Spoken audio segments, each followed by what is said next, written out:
का समाधान। बोलिए प्रातः स्मरणीय संत शिरोमणि परम पूज्य 108 आचार्य गुरुवर विद्यासागर जी मुनि महाराज की जय जय जय। बोलिए गुणायतन प्रणेता, शंका समाधान प्रवर्तक, भावना योग प्रवर्तक, प्रखर वक्ता, परम पूज्य 108 यूनिवर्सिटी प्रमाण सागर जी मुनि महाराज की जय जय जय। परम पूज्य 108 यूनिवर्सिटी विराट सागर जी मुनि महाराज की जय जय जय। उपस्थित धर्म श्रद्धालु सज्जनों, माताओं एवं बहनों, मध्य प्रदेश के बड़वानी जिला अंतर्गत प्रकृति के सुरम्य वातावरण के मध्य अवस्थित 52 गजा चूलगिरी स्थित क्षेत्र, जहाँ पूज्य गुरुदेव का वर्षा योग सानंद ऐतिहासिक उपलब्धियों के साथ संपन्न हो रहा है, उसके पावन परिसर में आयोजित आज के शंका समाधान कार्यक्रम में यहाँ उपस्थित स्थानीय श्रद्धालुजन तथा देश और विदेश के विभिन्न स्थानों से पधारे उपस्थित श्रद्धालुजनों का तथा उन सभी दर्शकों और श्रोताओं का जो आज यहाँ आयोजित शंका समाधान कार्यक्रम का सीधा प्रसारण घर बैठे पारस चैनल, जिनवाणी चैनल एवं प्रमाणिक ऐप के माध्यम से देख रहे हैं, सुन रहे हैं, आनंद ले रहे हैं, उन सबों का मैं 52 गजा चूलगिरी स्थित क्षेत्र ट्रस्ट कमेटी एवं चातुर्मास धर्म प्रभावना समिति की ओर से हार्दिक हार्दिक अभिनंदन करता हूँ। बंधुओं, जैसा कि आप लोगों को विदित ही है कि आगामी 4 नवंबर से 12 नवंबर तक यहाँ परम पावन स्थित भूमि पर पूज्य गुरुदेव के मंगल सानिध्य में 84 मंडलीय संस्कृत का शीत चक्र महामंडल विधान अपूर्व प्रभावना के साथ और एक नए आकर्षण के साथ यहाँ संपन्न होने जा रहा है। इस विधान की सभी मंडलें पूर्ण हो चुकी हैं, पर वेटिंग लिस्ट चल रहा है। देखिए शायद किसी का कोई भाग्य लग जाए, लेकिन आपका मंडल बुक नहीं हुआ कोई बात नहीं, लेकिन आप यहाँ नहीं आ सकते हैं तो भी कोई बात नहीं, आप घर बैठे आप इस विधान में अपना योगदान देकर पुण्य अर्जन कर सकते हैं। आप प्रतिदिन के पूजन द्रव्य की राशि के लिए 1,51,000 रुपया दे करके अपना सौभाग्य सुरक्षित कर सकते हैं।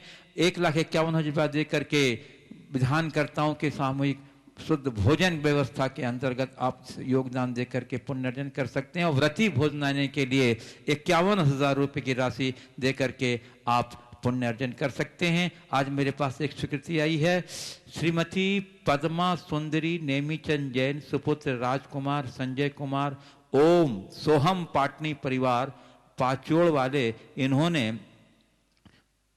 डॉक्टर नेमीचंद जी पाटनी की प्रथम पुण्यतिथि के उपलक्ष्य में यह 51,000 रुपये की राशि व्रती भोजनालय की दी है। जोरदार करतन के दीजिए। और जो भी महानुभाव मन बना रहे हैं तो शीघ्रता से आप कार्यालय से संपर्क करके अपना सौभाग्य पुण्यशालियों के अंदर सुरक्षित कर सकते हैं। और बंधुओं, आपको बताया गया है कि 29, 30, 31 को पूज्य गुरुदेव द्वारा प्रवर्तित भावना योग शिविर का यहाँ आयोजन हो रहा है 15 वर्ष से 25 वर्ष तक के तरुणाइयों के लिए।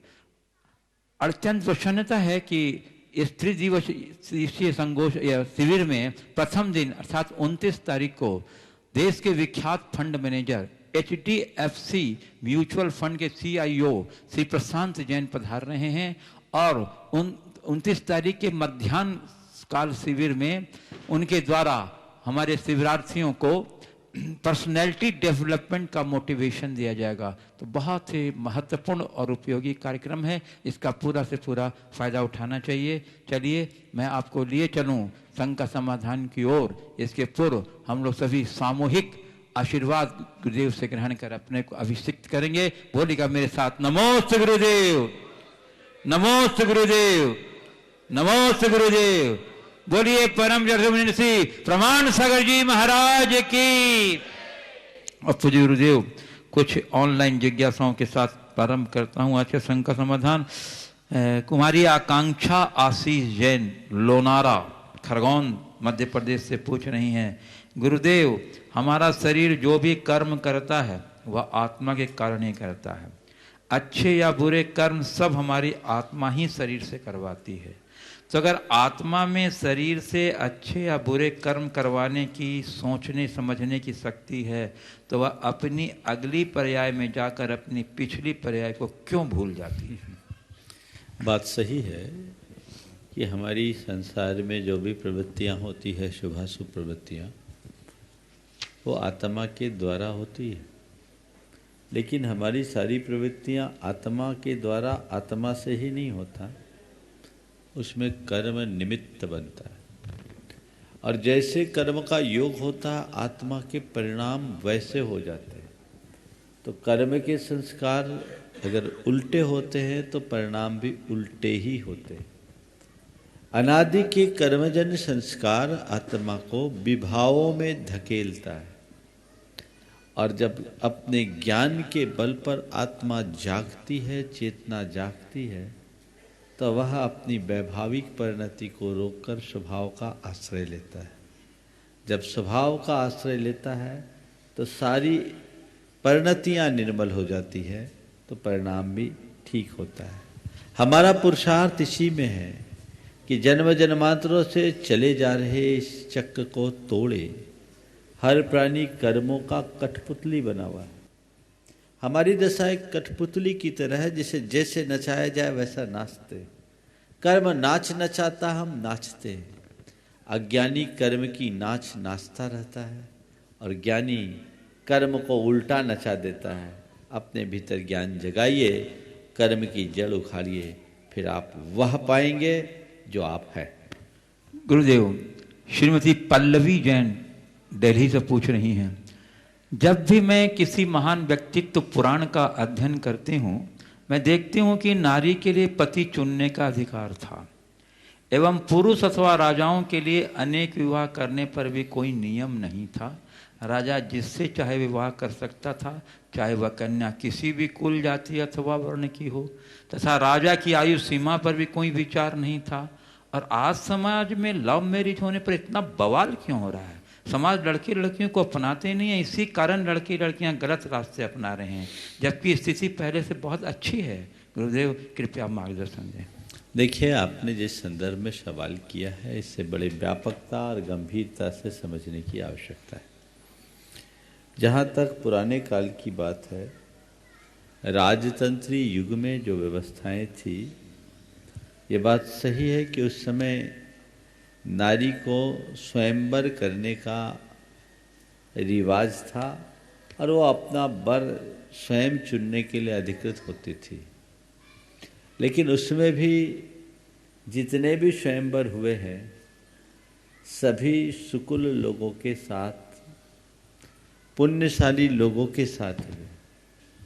भले वह व्यक्ति प्रकट रूप से अपना नाम, परिचय, संपर्क न किया हो, वो पुण्य के नियोग से होता था, माता पिता और गुरुजनों की सम्मति से होता था।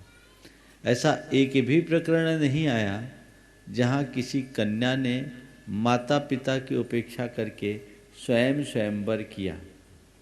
हालांकि पहले भी यत्किंचित ऐसे प्रकरण आए हैं, पर उससे गंधर्व विवाह की संज्ञा दी गई और उसे सामाजिक मान्यता नहीं दी गई। सामाजिक मान्यता और धर्मसम्मत मान्यता उसे ही है जिसमें माता पिता की, परिवारजनों की सम्मति होती हो। जहाँ तक राजा महाराजाओं को अनेक विवाह करने की छूट, हर उम्र में विवाह करने की छूट रहती थी, वो उस समय की सामाजिक व्यवस्था थी। और राजाओं के लिए कोई धर्म नहीं रहता था। राजा व्यवस्था का निर्धारक होता था, नियंत्रक होता था, इसलिए राजाओं के लिए ऐसी कोई व्यवस्था नहीं थी। वर्तमान में ऐसी व्यवस्था नहीं है, और बहुविवाह को धार्मिक दृष्टि से प्रशंसनीय नहीं माना गया है। आज की सामाजिक व्यवस्था और अतीत की सामाजिक व्यवस्था में बहुत अंतर है। आज जिस तरह की प्रवृत्तियां हो रही है, उसके परिणाम बहुत भयानक आ रहे हैं। मैं तो ये कहता हूँ कि जिस तरह से लव मैरिज का चलन बढ़ रहा है, उसकी तरफ गंभीरता से देखने पर ये पाते हैं कि अधिकतर विवाह असफल होते हैं। उनका जीवन लंबे समय तक टिक नहीं पाता। कदाचित कानूनी पचड़ों के कारण एक दूसरे के साथ रहते भी हैं तो वो खींचते हैं, साथ नहीं रह पाते। इसलिए इन सब बातों को गंभीरता से ध्यान में रखते हुए ध्यान रखना चाहिए। और प्राचीन काल में वर्ण, जाति और धर्म में अलग अलग व्यवस्था थी। प्रायः लोगों का धर्म एक रहता था और वर्णानुरूप व्यवस्था थी, जाति व्यवस्था नहीं थी। आज हमारी समाज में वर्ण व्यवस्था चरमरा गई, धर्म की बहुलता हो गई, जाति व्यवस्था, जाति संकर और वर्ण संकर की संभावनाएं बढ़ती है, इसलिए इन सब बातों से बचना चाहिए। पूज्य गुरुदेव, दिलीप कुमार मीना महेश नगर जयपुर राजस्थान से पूछ रही हैं नमोस्तुपूर्वक कि हम दो मित्र हैं और हम अजैन हैं और जिज्ञासु प्रकृति के हैं। हम अक्सर तत्व ज्ञान की चर्चा करते हैं, हम आपके द्वारा सुनाए सत्संग को आत्मसात करते हैं, परंतु महाराज जी एक शंका है जिसका हम समाधान आपसे चाहते हैं। मन वचन भाव और शरीर के द्वारा कर्म बनते हैं, कर्म के आधार पर जन्म और मरण होता है और जन्म और मरण से मुक्ति को हम अपना लक्ष्य मानकर हम मुक्ति के मार्ग पर चलते हैं। तो फिर बिना शरीर के हम आत्माओं के पुंज में स्थापित होने के बाद आनंद की अनुभूति बगैर शरीर के कैसे करेंगे? कृपया शंका का समाधान करें। देखिए, जो शरीर का आनंद है वो बहुत सीमित है। बहुत अच्छा सवाल है, दार्शनिक सवाल। मुक्त अवस्था में हम देहातीत हो जाते हैं और देहातीत अवस्था में शंकाकार का मन है, प्रश्न है कि हमें सुखानुभूति कैसे होगी। हमें थोड़ा समझना है, जो हम सुख की या दुख की अनुभूति करते वो है क्या? शरीर से सुखानुभूति करते हैं आप अगर ऐसा कहते हैं तो क्या शरीर सुख और दुख का अनुभव करता है? आपके जीभ में, मुंह में रसगुल्ला है, मुंह में रसगुल्ला है, आप रसगुल्ला का स्वाद लेने जा रहे हैं, उसी समय यदि आपका मूड खराब हो जाए तो रसगुल्ला का स्वाद आएगा? क्या हो गया? रसगुल्ले ने स्वाद दिया और जीभ ने स्वाद लिया। तो मुंह में रसगुल्ला होने पर हर स्थिति में जीभ में स्वाद आना चाहिए ना। रसगुल्ले का स्वाद किसने दिया? रसगुल्ले ने, जीभ ने, या जीभ के साथ जुड़ी हुई चेतना ने? किसने लिया? हाँ, चेतना ने। तो ये सुख का अनुभव किसने कराया? जीभ ने, रसगुल्ले ने या चेतना ने? ये चेतना क्या है? ज्ञान है ना। तो हमें जो सुखानुभूति हुई किससे हुई? ज्ञान से हुई। दुख हो या सुख, दोनों का अनुभव ज्ञान ही कराता और ज्ञान ही सुख और दुख है। आपके जेब में, आप घर से चले तो लाख रुपया लेके चले थे, आप निश्चिंत बैठे हैं, आपको कोई आकुलता नहीं, आराम से। और संयोगता, ऐसा हो न जाए लेकिन एक उदाहरण के लिए बोल रहा हूँ, संयोगता शंका समाधान के बाद आपने देखा कि चलो लाख रुपया लेकर आए हैं, हमारी पुराना यहाँ का कोई डोनेशन का भाव बना हुआ है, दिया हुआ है, जाके ऑफिस में चुका दे। जेब में हाथ डाला, पर्स गोल। अब क्या होगा? दुख हुआ ना। क्यों हुआ दुख? रुपया जाने से दुख हुआ। तो रुपया तो घंटे भर पहले चला गया था, दुख अब क्यों हुआ? घंटे भर पहले रुपया गया होगा, पर हमें उसका ज्ञान नहीं था। हमें दुख तब हुआ जब हमें उसका पता चला।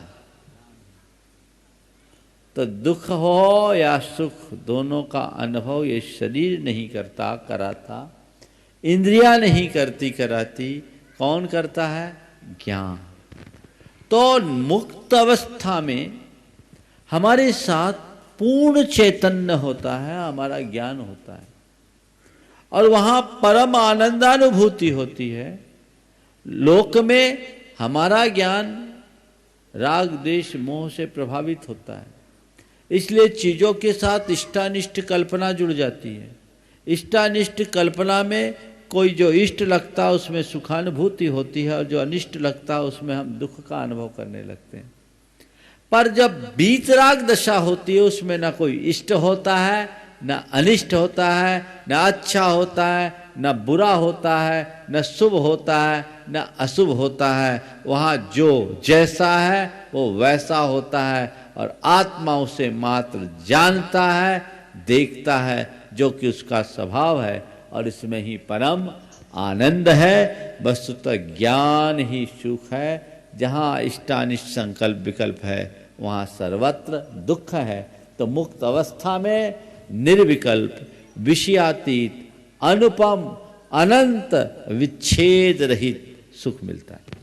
पूज्य गुरुदेव नवीन जैन आसाम सिलचर से पूछ रहे हैं, वक्त कहता है किसी को मेरे साथ चलने की जरूरत नहीं, बस सत्य के साथ चलिए, एक दिन आपका हो जाऊंगा। गुरुदेव वक्त की अपनी भाषा है समझाने की, वो समय समय पर लोगों को उनका आईना दिखाता है, पर फिर भी लोग आईने को देखकर उससे नज़रअंदाज करके आगे निकल जाते हैं। गुरुदेव ऐसे लोगों की ज़िंदगी का क्या होगा? देखिए, जो लोग वक्त से सीख नहीं लेते, वक्त उन्हें कहीं का नहीं छोड़ता।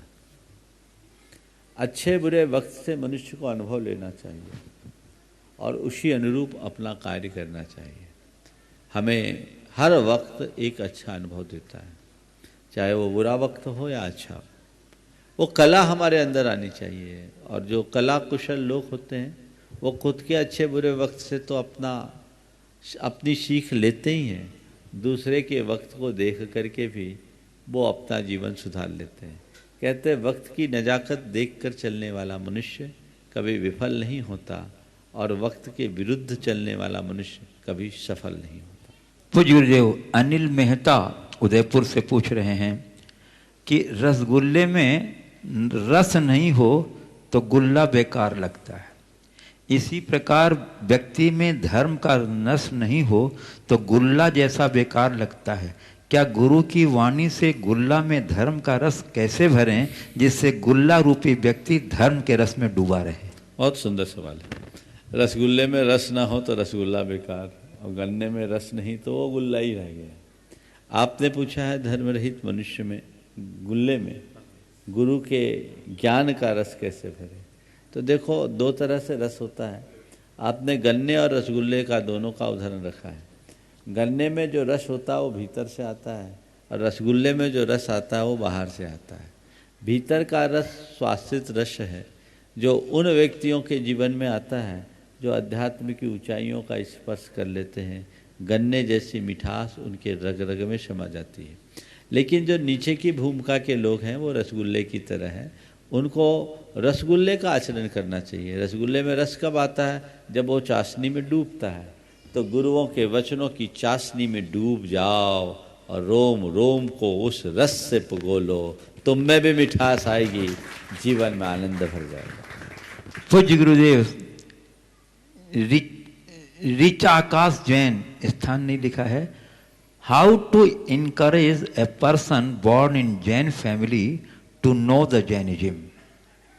देखिए, जैन परिवार में जन्मे व्यक्ति को जैन धर्म जानने के विषय में कैसे उत्साहित करें। देखिए, बात केवल इतनी है कि हर व्यक्ति को, जब हम किसी नए व्यक्ति को जैनिज्म के बारे में बताना चाहते हैं तो हमें बड़े मनोवैज्ञानिक तरीके से प्रस्तुत करना चाहिए। प्रायः जब हम जैन धर्म की बातें बताना शुरू करते हैं तो अपने रिचुअल्स और खाने पीने की बातों तक ही सीमित रह जाते हैं। जबकि मेरा मानना है कि नए व्यक्ति के मन में धर्म के प्रति इन बातों से आकर्षण नहीं आता। उनके हृदय में धर्म के प्रति सच्चा आकर्षण तब आएगा जब हम उन्हें धर्म के मूलभूत तत्वों से परिचित कराएं, उन्हें ये बात समझाएं कि हम अपने इमोशंस को कंट्रोल करने के लिए जैन धर्म का कैसा प्रयोग कर सकते हैं, लाभ उठा सकते हैं। अपनी जीवन शैली में हम किस तरीके का बदलाव ला सकते हैं जैन धर्म को अपनाकर।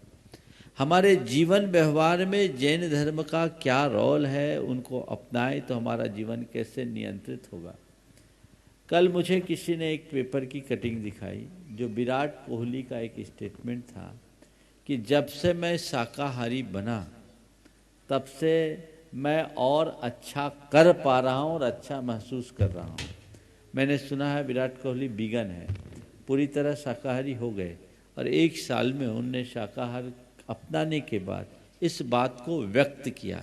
भारत का कप्तान, विश्व का प्रसिद्ध क्रिकेटर जब इस तरह की बात करता है तो हमारे लोगों के मन में इसका बड़ा अच्छा असर होता है।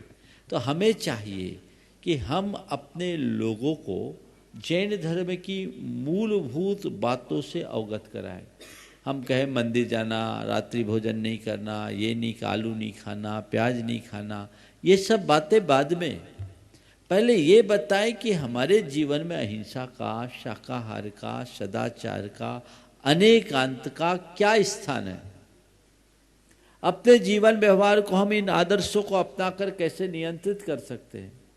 हमारा जो धर्म अहिंसामय, संयममय, तपमय है, इसे हम कैसे अपना सकते हैं और अपने जीवन को किस तरह से मोड़ सकते हैं। यदि इन बातों से हम उन्हें अवगत कराएं तो उनके मन में धर्म के विषय में जानने की स्वाभाविक जिज्ञासा होगी और एक खिंचाव उत्पन्न होगा। धीरे धीरे वो बहुत सारी बातें सीख लेंगे और हम सीधे सीधे बातें करेंगे तो उनकी रुचि घट जाएगी। सबसे पहली बात है रुचि जगाने की। रुचि तब जगेगी जब हम उनको वह बातें बताएं जो उन्हें जीवनोपयोगी लगे। तो वैसी बातें बताकर, रुचि जगाकर हम बहुत बड़ा बदलाव घटित कर सकते हैं। पूज्य गुरुदेव, और आज का अंतिम ऑनलाइन प्रश्न, उसके बाद तैयार रहेंगे किरण जैन राजकोट। गुरुदेव विजय जैन मुंबई से पूछ रहे हैं, गुरुदेव मैंने संलेखना के बारे में कई जिज्ञासाएं भेजी हैं, मुझे समाधान चाहिए। क्रियाएं, कर्म, विधि आदि अच्छी बुरी दोनों हो सकती हैं, वह उन अनुरूप अच्छे बुरे भाव व धर्म भी बन जाते हैं। हमें सम व सम्यक भाव से दोनों ओर देखना चाहिए, कभी एक तरफा नहीं, चाहे वो साकार ही क्यों न हो। ये भ्रमित करता है, जैसे खून में शुगर का लेवल ज़्यादा व कम दोनों गलत। खैर, मेरा प्रश्न ये है कि शाश्वत नाशवान में, शाश्वत उचित अनुचित में, शाश्वत नाशवान में शाश्वत, उचित अनुचित में उचित, प्रत्यक्ष अप्रत्यक्ष में प्रत्यक्ष को चुनना चाहिए। पर शाश्वत, उचित व प्रत्यक्ष में से किन्हें चुनना चाहिए? क्या प्लेबेबो, नोसिबो इफेक्ट और पॉजिटिव सोच भावना योग मिथ्यात्व है? क्योंकि इससे भ्रमित तो होते रहते हैं। देखिए, प्रश्नकार का कल भी एक सवाल आया था। उनका अपना एक भाव है और मुझे लगता है उनकी अपनी कुछ अलग अवधारणाएं। चीज़ों को थोड़ा ठीक तरीके से समझे तभी इनका सही समाधान हो सकेगा। बात बिल्कुल है, शाश्वत और नाशवान में से हमें शाश्वत को चुनना चाहिए, उचित और अनुचित में हमें उचित को सुनना चाहिए। तीसरा क्या बोला? प्रत्यक्ष और प्रत्यक्ष में प्रत्यक्ष को चुनना चाहिए। पर आपने पूछा शाश्वत, उचित और प्रत्यक्ष, इन तीनों में से किसे चुनना चाहिए? देखिए, शाश्वत, उचित और प्रत्यक्ष, जब हमारे पास तीनों हों तो पहले हमें प्रत्यक्ष को प्रमुखता देनी चाहिए। जो प्रत्यक्ष है, प्रत्यक्ष के साथ उसका उचित हो और उचित होने में भी अगर वो शाश्वत हो तो उसे प्रमुखता दें। दूसरे तरीके से हम देखें, अगर आध्यात्मिक दृष्टि से देखें तो हमारी दृष्टि शाश्वत की तरफ होनी चाहिए, उसके औचित्य को विचार करके चलना चाहिए। जीवन में बहुत सारी चीज़ें ऐसी होती जो प्रत्यक्ष होती है पर उचित नहीं होती। कदाचित प्रत्यक्ष और उचित भी हो तो शाश्वत नहीं होती। हमें अगर चुनना है तो प्रत्यक्ष, उचित और शाश्वत तीनों को चुनना चाहिए, तो हमारे लिए लाभप्रद होगा।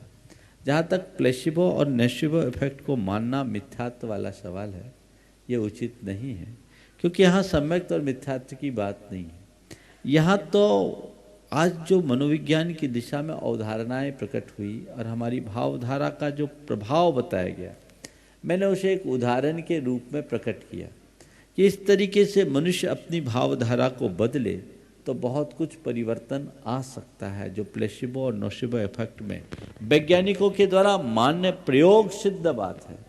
इसे मिथ्यात्व कैसे कहा जा सकता? ये कोई तत्व के श्रद्धान और अश्रद्धान से जुड़ी हुई बात होती तो इसमें सम्यक और मिथ्यात्व की कल्पना की जा सकती थी। ये प्रत्यक्ष दिख रहा है और हमारी भावनाओं का असर पड़ता है। ये तो हमारे शास्त्र सिद्ध बातें हैं, इसलिए इनमें इस तरह का भ्रम पालना कतई उचित नहीं है। ये केवल इस बात का प्रमाण है कि हम भावधारा को पलट करके बुराई में भी अच्छाई घटित कर सकते हैं। किरण जैन राजकोट यहाँ उपस्थित हैं, उसमें से आइए। उसके बाद तैयार रहेंगे श्री पदम कुमार जैन भोपाल। नमस्तु गुरुवार, नमस्तु गुरुवार, नमस्तु गुरुवार। मेरा प्रश्न यह है कि मोक्ष मार्ग की साधना में क्या 10 लक्षण धर्मों में उत्तम संयम धर्म सबसे महत्वपूर्ण धर्म कहा जा सकता है? 10 लक्षण धर्म में उत्तम संयम धर्म को सबसे महत्वपूर्ण धर्म कहा जा सकता है। मैं तो ये बोलूँ, जो भी धर्म सामने आए उसको सबसे महत्वपूर्ण मान करके चलो। समझ गए? सब धर्म अपने आप में महत्वपूर्ण है। श्री पदम कुमार जी जैन भोपाल, उसके बाद तैयार रहेंगे मनीषा जैन भोपाल। गुरुदेव नमोस्तु नमोस्तु नमोस्तु। गुरुदेव मेरा प्रश्न है, कोई गंभीर रूप से अस्वस्थ है तो क्या ऐसे व्यक्ति को भावना योग सुनाने से उसके परिणाम और उसकी गति में अच्छे परिणाम आ सकते हैं? वैसे व्यक्ति को सुनाने के साथ साथ दोहराने के लिए भी प्रेरित किया जा सकता है क्या? देखिए, अगर सामने वाले के अंदर एक्सेप्टेंस है और वो उसे सुन रहा है और सुनने से उसकी भावधारा प्रभावित हो रही, तो उससे बहुत कुछ लाभान्वित हो सकता है, परिणाम भी निर्मल हो सकते हैं। हमें सुनाना चाहिए। नमस्ते गुरुदेव। श्री मनीषा जैन भोपाल, उसके बाद तैयार रहेंगे श्री राजेश कुमार जैन भोपाल। महाराज श्री के चरणों में त्रिवार नमोस्तु नमोस्तु नमोस्तु। मनीषा जैन भोपाल। महाराज जी, आज के आधुनिक युग में समय की कमी होते हुए लौकिक शिक्षा के साथ साथ बच्चों को धार्मिक शिक्षा के लिए कैसे प्रेरित करें? लौकिक शिक्षा उतना ही दो जिससे उनको थोड़ा धार्मिक शिक्षा के लिए समय मिले।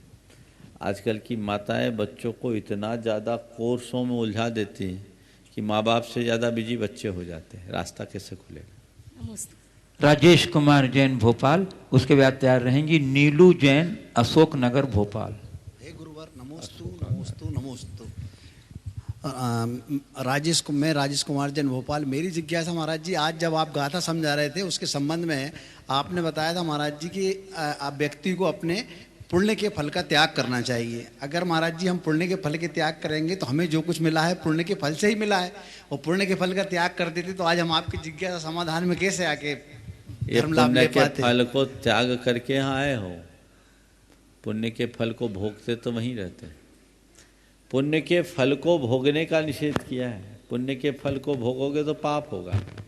तुम्हारा पुण्य था, फल था, छुट्टियाँ थी, चाहते तो किसी हिल स्टेशन में भी जा सकते थे, लेकिन तुमने कहा नहीं, मुझे भोग नहीं भोगना, मुझे गुरु चरणों का दासानुदास बनना है, उनकी सेवा आराधना करना है, मुझे तीर्थ यात्रा करने जाना है। तो तुमने जो तुम्हें विषय भोग की सामग्री पुण्य के फल स्वरूप मिली थी, उन्हें छोड़ के आए कि पकड़ कर आए?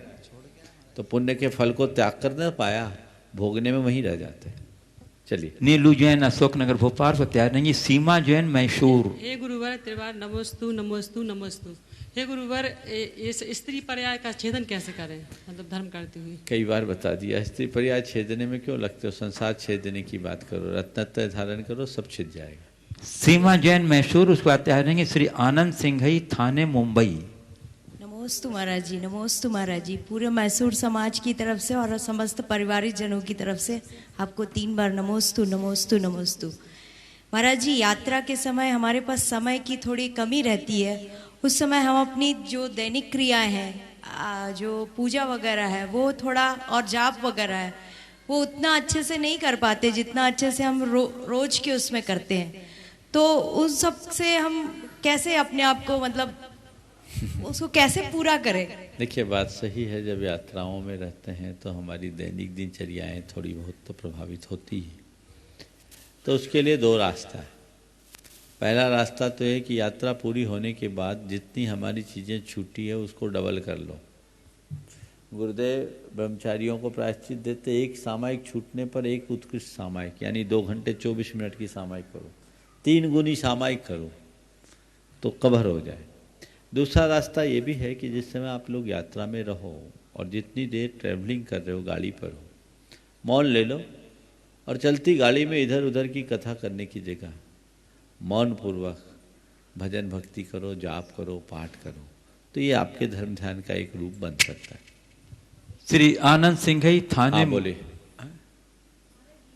जो है आज धनतेरस का दिन है, तो लोग जो है वो परिग्रह को इकट्ठा करते हैं, जबकि कल इसका उत्तर हो गया है। अच्छा, हम ट्रैवलिंग में थे। आनंद सिंघई थाने मुंबई।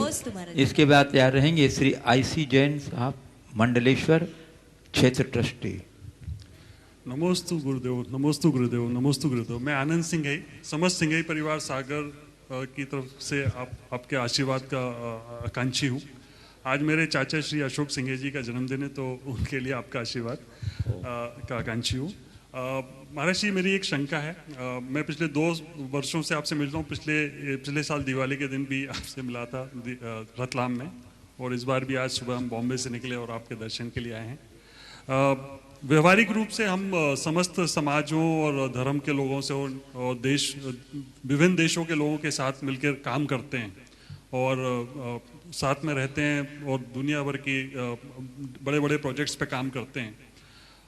इन सब व्यवहारिकता के माहौल में हम धर्म को, अपनी विशिष्टता को किस तरीके से बना के रखें कि हमारी व्यवहारिकता भी बनी रहे और हमारी विशिष्टता भी बनी रहे कि हम जैन हैं। देखिए, बात ऐसी है कि जो आपका व्यवहारिक कार्य क्षेत्र है और जो आपके दायित्व है, उनका निर्वाह करना आपकी जिम्मेदारी है। आप उसे निभाएं। दूसरे शब्दों में अगर मैं कहूँ तो प्रोफेशन का काम प्रोफेशन की तरह करें और धर्म का काम धर्म की तरह करें। पर हाँ, प्रोफेशन में जाते हुए भी अपने धर्म को भूले नहीं। कदाचित धर्म न कर सके तो भी कोई परवाह नहीं, अधर्म न हो ये सावधानी रखें। ये जवाबदारी हमारी बनी रहेगी तो आप अपनी एक पहचान बना लेंगे। मैं बहुत ज़्यादा धार्मिक क्रियाएं करूं, हो सकता आप जैसे प्रोफेशनल्स के लिए वो अनुकूल ना हो, सुटेबल ना हो। लेकिन यदि केवल इतनी बात कर ले कि जिन चीज़ों का हमारे यहाँ निषेध है मैं उनसे बचूं, तो आप अपनी एक अलग पहचान बना लेंगे। मैं आपको बताता हूँ, मेरे संपर्क में एक अधिकारी पुलिस विभाग से संबद्ध थे। उनने रात्रि में 4 प्रकार के आहार का त्याग कर रखा था। बड़े धार्मिक व्यक्ति थे। एक दिन मैंने उनसे पूछा कि आपकी रात्रि भोजन का त्याग है, आप कैसे निभाते हो, कोई कठिनाई नहीं होती? उन्होंने कहा, महाराज जी, थोड़े दिन मुझे कठिनाई हुई, लेकिन अब लोग मुझे इतना सम्मान देते हैं कि किसी को सिगरेट पीने की भी इच्छा होती है तो मेरे सामने पीने में संकोच करते हैं। और उन्होंने कहा, महाराज, DIG लेवल की मीटिंग होती है और भोजन का समय होता है, तो बीच मीटिंग में मेरे अधिकारी मुझसे कहते, जैन साहब आप भोजन कर लो क्योंकि आप रात में नहीं खाओगे। और वो बिल्कुल ठीक कहते कि नहीं, आपका कहना बिल्कुल साइंटिफिक है, साइंस भी इस बात को मानता है कि सोने के 3.5 घंटे पहले भोजन कर लेना चाहिए। तो ये उनने एक अपनी पहचान बनाई। वस्तुतः हमारी मौलिक पहचान तभी कायम रहेगी जब हम मौलिकता को आत्मसात करेंगे। अगर आप सबके बीच रम जाएंगे तो कुछ नहीं होगा। मैं एक बात बताता हूँ। मेरे संपर्क में एक बड़े उद्यमी, उनका बेटा लंदन में पढ़ रहा था और लंदन में उसने अपनी एक अलग पहचान बनाई। जो बात प्रकट होकर आई वो मैं बता रहा हूँ। उस लड़के ने लंदन में जाकर के भी भारतीयता को सुरक्षित रखा। पूरा अपना पहनाव, खान पान, बात व्यवहार, पूरे जो भारतीयता के संस्कार से जुड़े हुए थे उनको अपनाया। उसका ये असर पड़ा कि पूरे लंदन में, और उसके प्रोफेसर्स ने, जिस यूनिवर्सिटी में वो पढ़ रहा था, उनमें में से एक ने उसके पिताजी से कहा, इस लड़के से मिलकर के हमें लगता है कि वाकई में हम किसी इंडियन से मिल रहे हैं। बाकी लोग जाकर तो वहां के परिवेश में ढलते हैं, तो जब आप दूसरों के परिवेश में ढल जाओगे तो अपनी पहचान कहां स्थापित कर पाओगे? आपकी पहचान तो तभी कायम रहेगी जब आप अपने आप में टिके रहोगे। और वो बहुत थोड़े समय में अपनी पहचान बनाकर बहुत ऊंचाई तक पहुंचा है। हमें ऐसा प्रयास करना चाहिए। श्री IC जैन साहब मंडलेश्वर क्षेत्र ट्रस्टी, उसके बाद तैयार रहेंगे दर्श जैन भोपाल। नमस्ते महाराज, नमस्तु नमस्तु नमस्तु। महाराज जी, ऐसा कहा जाता है कि मौलिकता के बिना कोई भी चिंतन प्रभावकारी नहीं बनता है। यदि यह सत्य है तो चिंतन में मौलिकता लाने के लिए हमें क्या करना चाहिए? बहुत सुंदर। मौलिकता के बिना कोई भी चिंतन प्रभावशाली नहीं होता। थोड़ी देर खड़े रहें, यदि कठिनाई न हो तो। चिंतन में मौलिकता लाने के लिए क्या करें? चित्त को निर्मल बनाए और चित्त में वे संस्कार डाले जिन्होंने अपने चरित्र के बल पर मौलिकता को प्राप्त किया है। हम चित्त को अगर अच्छी खुराक देंगे तो हमारा चिंतन स्वाभाविक तौर पर मौलिक होगा, और चित्त को सही खुराक न मिले तो चिंतन विकृत होगा। ये एक सुविज्ञात सत्य है कि परिवेश का हमारे चित्त और चिंतन पर बड़ा प्रभाव पड़ता है। तो अच्छा चिंतन बनाए रखना चाहते हैं, चित्त को निर्मल बनाएं और अच्छे परिवेश में रहें, और मौलिकता उसमें कायम करना चाहते हैं, तो हम ऐसे बातों को अपने मनोमस्तिष्क में अंकित करें जो हमारी मूलभूत मूल्यों से जुड़े हुए। मूल्यों को हम अगर अपने अंदर आत्मसात करेंगे तो हमारा चिंतन अपने आप मौलिक बन जाएगा। दर्श जैन भोपाल, और उसके बाद तैयार रहेंगे अरिहंत अजमेरा बड़वानी। हे गुरुवर, नमोस्तु नमोस्तु नमोस्तु। हे गुरुवर, मेरा प्रश्न ये है कि पढ़ाई में हम फोकस कैसे किया जा सकता है? अभी 2 दिन पहले इसका उत्तर दिया है ना, उससे सुन लेना। चलो। अरिहंत अजमेरा बड़वानी, उसके बाद तैयार रहेंगे प्रोफेसर यश सेठी बड़वानी। नमोस्तु महाराज जी, नमोस्तु महाराज जी, नमोस्तु महाराज जी।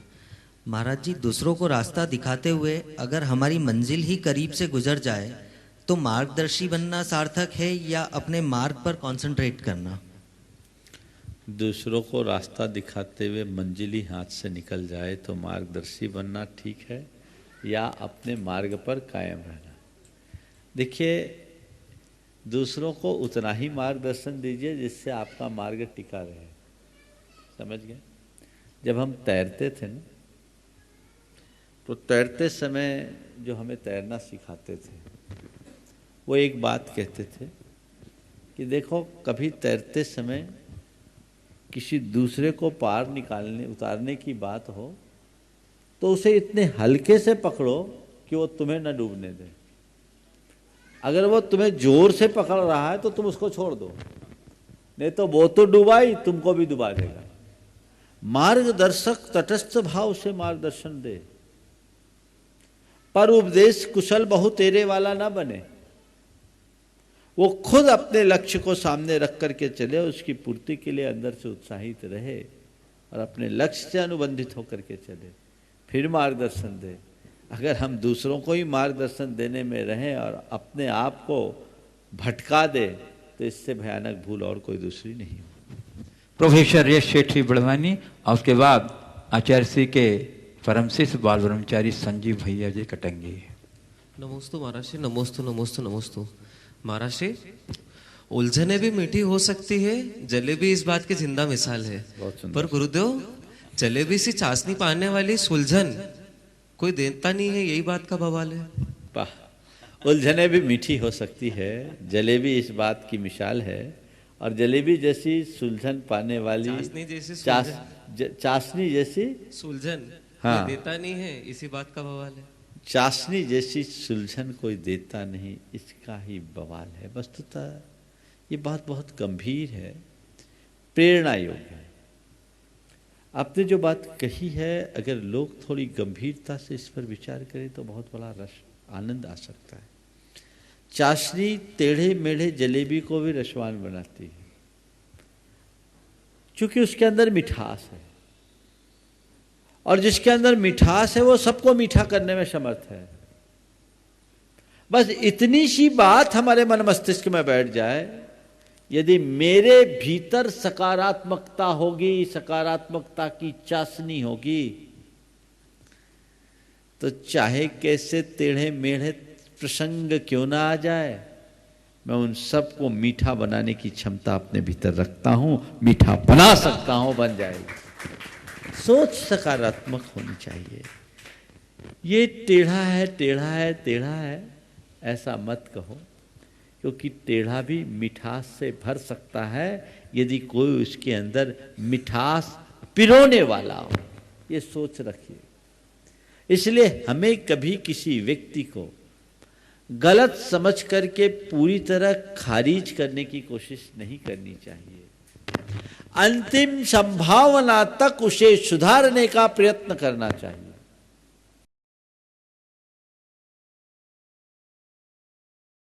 एक बहुत बड़ी उपलब्धि है। इसलिए जलेबी को देखो और चाशनी को देखो। जलेबी जो है सो है, महत्व चाशनी का है। तो हमारे संपर्क में कैसी भी जलेबी आए, अंदर की मिठास होनी चाहिए और उसमें इतनी उदारता होनी चाहिए कि हर जलेबी में वो मिठास भर दे जो सबके लिए प्रिय बन जाए, लोग लालायित और उत्कंठित हो जाए। नमस्ते गुरुदेव। बाल ब्रह्मचारी संजीव भैया जी कटंगी और सेवा तैयार रहेंगी श्रीमती अनीता बाकलीवाल बड़वानी, अनीता जी काला बड़वानी। नमोस्तु महाराज जी। बॉम्बे और टाटा हॉस्पिटल में बहुत सारे रोगियों ने महाराज जी आपको बारंबार नमोस्तु निवेदित किया है। कुछ रोगियों ने मेरे से कहा कि महाराज जी तो सबके दुखों को दूर करने की भावना रखते हैं, हम लोगों को बहुत कष्ट हैं, लेकिन जितनी देर हम महाराज जी का शंका समाधान सुनते हैं पता नहीं हमारा रोग कहाँ गायब हो जाता है। महाराज जी ऐसा नहीं कर सकते कि शंका समाधान का समय जितना है उससे वो दूना करें तो हमारी तकलीफ और कम हो जाएगी। दूसरी बात, वहां के ट्रस्टी लोगों ने मेरे से कहा कि महाराज जी से पूछना कि यहाँ श्वेतांबर लोगों की धर्मशालाएं बहुत हैं, लेकिन दिगंबर जैनियों की ऐसी आवास व्यवस्था नहीं है जहां रोगियों को सुलभता से आवास मिल सके। महाराज जी हम लोग ऐसा क्या करें कि एक ऐसी विशाल धर्मशाला टाटा हॉस्पिटल और बॉम्बे हॉस्पिटल के आसपास हो जावे, ताकि जो भी ऐसे लोग जो दर्शन से वंचित रहते हैं, शुद्ध भोजन करना चाहते हैं, आराम से वहां रह सकें। महाराज जी इसमें हम क्या करें? उनकी विनती तो यही थी। हालांकि पाटनी जी ने बहुत सारा आवास स्थान बनाया है, लेकिन और विशाल स्थल पर करने के लिए महाराज जी वो क्या करें? उनने तो विनती यही की थी, महाराज जी से कहना महाराज जी एक बार बम्बई आ जाओ ना आप, हमारा सब काम सुलभ हो जाएगा, वहां से हमें आशीष दें और आपको बम्बई लाने के लिए हम क्या प्रयास करें, महाराज जी हमें जानकारी दे दें। नमोस्तु महाराज जी। पहले तो मैं उन सभी भाई बहनों को आशीर्वाद देता हूँ जिनका शरीर रोगाक्रांत है, जो बीमारियों से जूझ रहे हैं। उन्हें अपना आशीर्वाद देते हुए प्रार्थना करता हूँ कि वे अपने रोगों से लड़ने की शक्ति प्राप्त कर सके, उनमें इतनी क्षमता आए, इतनी क्षमता आए कि वो इस बीमारी से न हारे, बीमारी को हराकर दूर भगा दे, ऐसी भावना भाता हूँ। साथ ही उन सब से एक संबोधन भी देना चाहूँगा कि कितनी भी बीमारी हो घबराओ मत। शरीरम व्याधि मंदिरम, ये शरीर तो बीमारी का घर है। अनेक प्रकार की बीमारियां शरीर में आती है, किसी की प्रकट है, किसी की अप्रकट। लेकिन एक श्रद्धान अपने हृदय में अंकित कर लो, जब तक मेरी आयु है मुझे कोई हिला नहीं सकता और आयु पूरी होने के बाद कोई जिला नहीं सकता। तन की बीमारी को तन तक सीमित रखिए, उसको अपने मन और चेतना पर हावी मत होने दीजिए।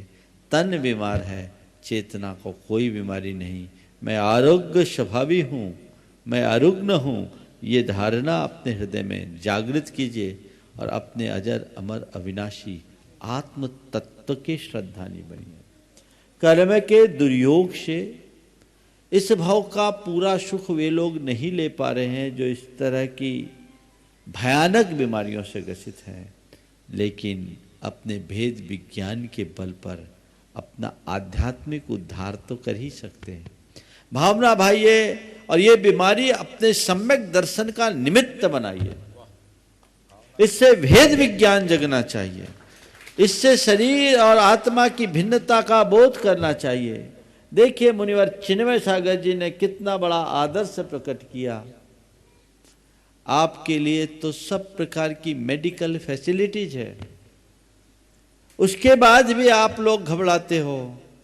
उन महाराज को आपने देखा, कितनी वेदना होगी उसका अनुभव तो आप लोगों को होगा, क्योंकि जिसको वेदना है वही जानता है। पर उस घड़ी में भी अपने ज्ञान के बल पर उनने अपने आप को कैसे साधा, और कितना उत्कृष्ट उदाहरण आप सबके लिए दे दिया। भावना यही भाव कि मेरा सम्यक्त के साथ समाधि मरण हो, ताकि इस आवागमन के चक्र से मैं हमेशा हमेशा के लिए मुक्त हूँ। ये आशीर्वाद वहाँ चिकित्सा में रत सभी भाई बहनों को मैं देना चाहता हूँ और अपनी तरफ से भावना भाता हूँ कि वे सभी शीघ्र स्वस्थ हों। जो सवाल आपने किया कि वहाँ इस तरह की व्यवस्था हो ताकि रोगी और रोगी के परिचारक वहाँ रह सके। अशोक जी पाटनी ने बड़ा अनुकरणीय कार्य किया। उन्होंने 2 फ्लैट बना रखे हैं, उसमें एक साथ 5-6 पेशेंट्स को रहने की व्यवस्था है, लेकिन ये पर्याप्त नहीं है। मैंने अशोक जी से कहा था एक पूरी बिल्डिंग होनी चाहिए और आप ये कर सकते हैं। इस मंच से मैं फिर से कह रहा हूँ, उस काम के लिए मेरा बम्बई जाना ठीक नहीं है। और बम्बई वाले से बोलता हूँ, धर्मशाला बनाने के लिए मुझे मत बुलाओ, जीवन को धर्मशाला बनाने के लिए बुला लो तो सार्थक है।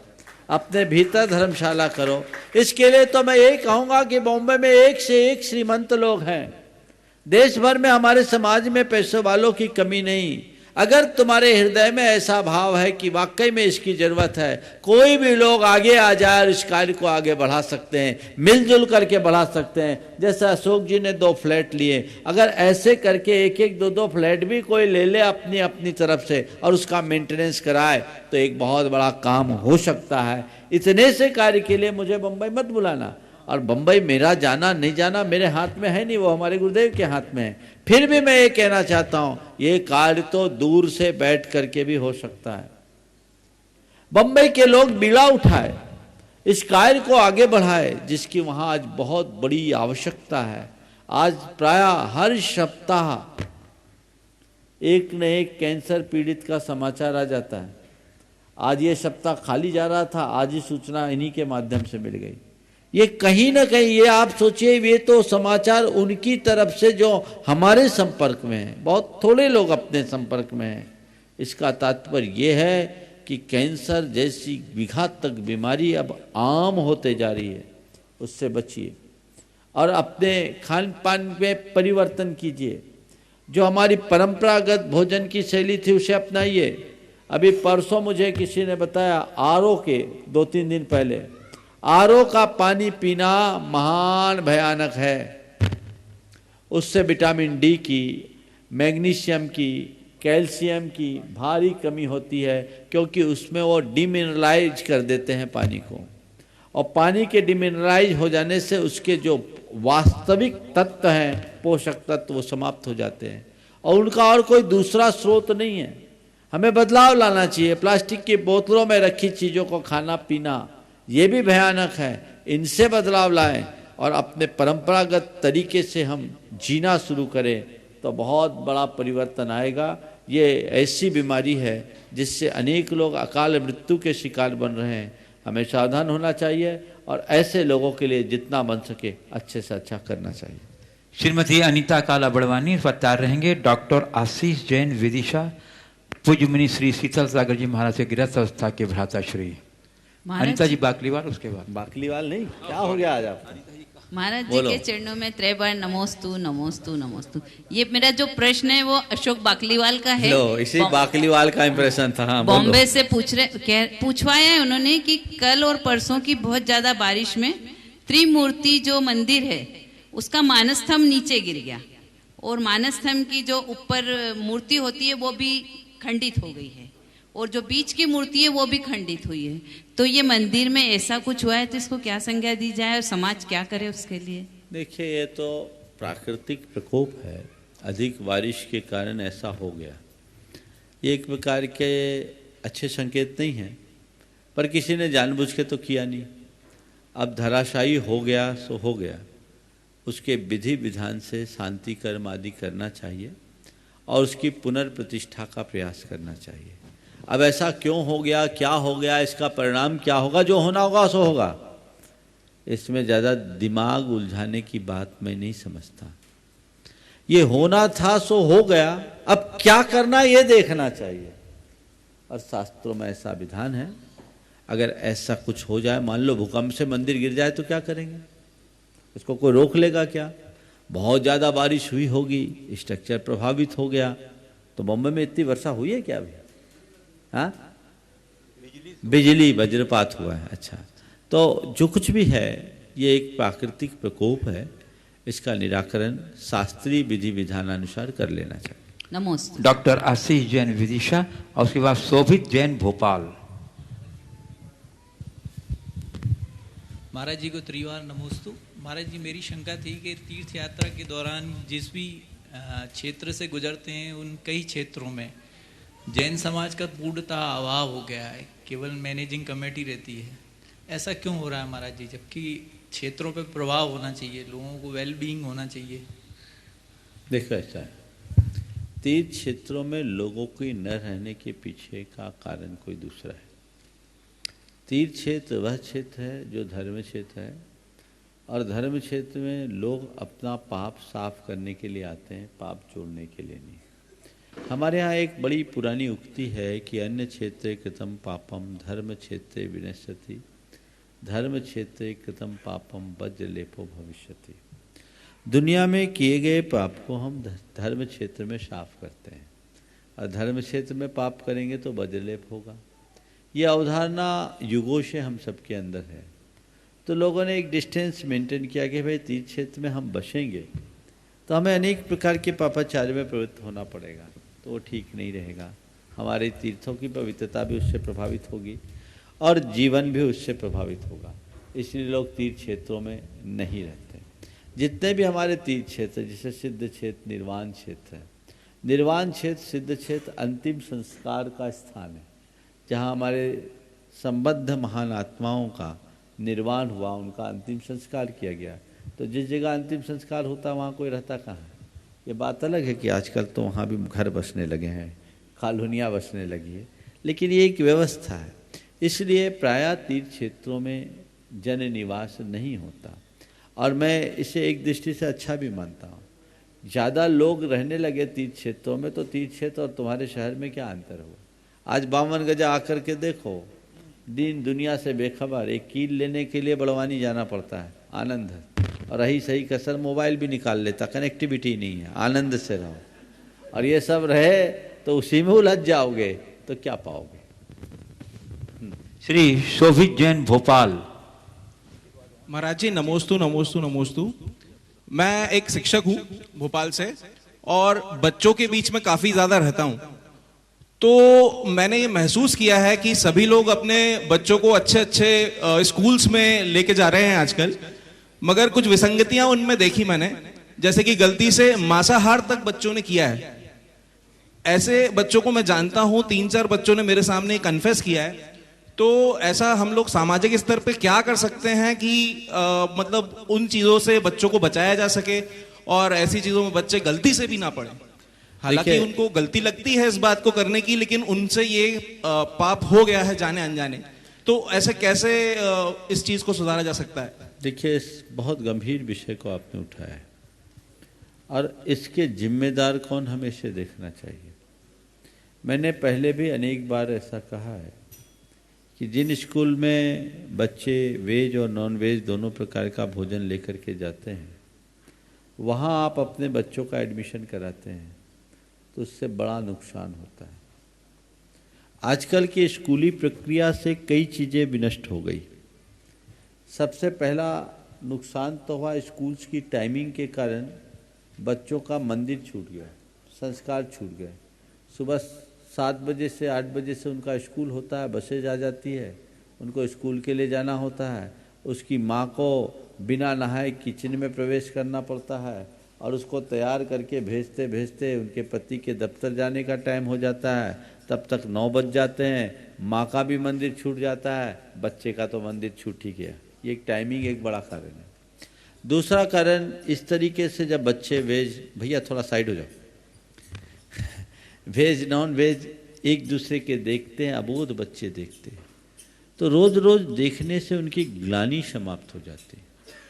और जब ग्लानि समाप्त होगी तो खा ले तो उसमें कोई आश्चर्य नहीं। अबोध बच्चे 2 साल 3 साल 4 साल 5 साल के बच्चे, अभी वो उतने परिपक्व नहीं हैं, उन्हें देखते देखते वे उससे प्रभावित हो जाते हैं। ग्लानि जिसकी खत्म हो जाए वो कुछ भी कर सकता है। आपने जो घटना सुनाई है उसके पीछे की वजह ग्लानि की समाप्ति है।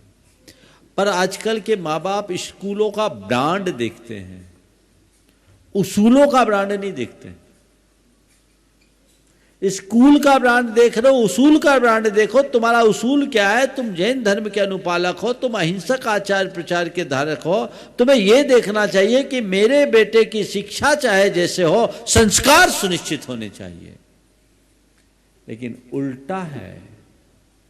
एक बच्चा जिसके माँ बाप उसको शिमला में दाखिल कर रहे थे, शिमला के हॉस्टल में 6th क्लास में बच्चे का एडमिशन कराया। बच्चा आकर रोते हुए मुझसे कहा, महाराज मम्मी पापा को समझाइए, मुझे जिस स्कूल में भेज रहे हैं वहाँ का मेस में वेज नॉन वेज एक साथ बनता, मैं नहीं रहना चाहता। वे मैस एक है, मैं वहाँ कैसे रहूँगा? एक बच्चा बोल रहा, माँ बाप कह रहे नहीं नहीं हो जाएगा चलेगा। मुझसे बोला, तब मैंने उनके माँ बाप को समझाया, वो बच्चा वापस आया। तो आज के लोग दिखावे में, स्टेटस में, इन सब चक्करों में ऐसा कर रहे हैं, उसका परिणाम भयानक है। एक बात बहुत अच्छे से समझना चाहिए कि इंस्टीट्यूशंस का बहुत बड़ा रोल नहीं है। आज दुनिया में सफलतम ऐसे अनेक लोग हैं जो बहुत साधारण स्कूलों में पढ़े। अब्दुल कलाम कहाँ पढ़े थे? साधारण स्कूल से अपनी पढ़ाई की शुरुआत करके आज दुनिया में एक नामचीन व्यक्तित्व बन गए, भारत रत्न बन गए। ऐसा नहीं है, ये एक फैशन है, इस प्रवृत्ति को बदलना चाहिए। और जिन लोगों के साथ ऐसा हुआ है उन्हें गुरुओं के पास लाकर के प्रायश्चित लेना चाहिए। और अगर ऐसे स्कूल्स में आप अपने बच्चों को भर्ती कर ही रहे हैं तो उन्हें कुछ हिदायतें देनी चाहिए। और आजकल क्या टीचर्स भी इस बात के लिए प्रमोट करते हैं, टिफिन शेयर करो। अब टिफिन शेयर करो, बच्चों के लिए टीचर्स बहुत महत्व रखते हैं। तो टीचर्स की बातों में आकर के बहुत सारी ऐसी बातों को करने के लिए बाध्य हो जाते हैं। इसलिए हमें ऐसे स्कूल्स को प्रमोट करना चाहिए जहाँ केवल शाकाहार को प्रोत्साहित किया जाए, जहाँ के स्कूल में टिफिन में नॉन वेज अलाउ न किया जाए। ऐसे बहुत सारे स्कूल्स हैं और गुणवत्ता युक्त शिक्षा जिसमें है। आप जब तक इन बातों पर ध्यान नहीं देंगे तब तक कोई अच्छे परिणाम नहीं आ पाएंगे और इस तरह के सवाल आते रहेंगे। अगर बच्चा बचपन में ऐसा कर लिया तो बड़े होकर के वो आम हो जाए, इसमें कोई आश्चर्य नहीं हो सकता। इस तरह की घटनाओं की पुनरावृत्ति न हो, ऐसा प्रयास होना चाहिए। और ये सवाल जो आपके माध्यम से उठा है, हर माँ बाप के लिए एक आईने की तरह है। आप चाहते अच्छे से अच्छे स्कूल में हमारे बच्चे की दाखिला हो जाए, भैया अच्छा स्कूल तो हो, अच्छा चरित्र बने, ये भी प्रयास हमारा होना चाहिए, तभी अच्छे परिणाम आएंगे। इस प्रकार आज के सत्र को परम पूज्य गुरुदेव के चरणों में नमन अर्पित करते हुए यहीं पर विराम दे रहा हूँ। बोलिए परम पूज्य आचार्य गुरुवर श्री विद्यासागर जी महाराज। बोलिए परम ब्रह्म श्री प्रमाण सागर जी महाराज की।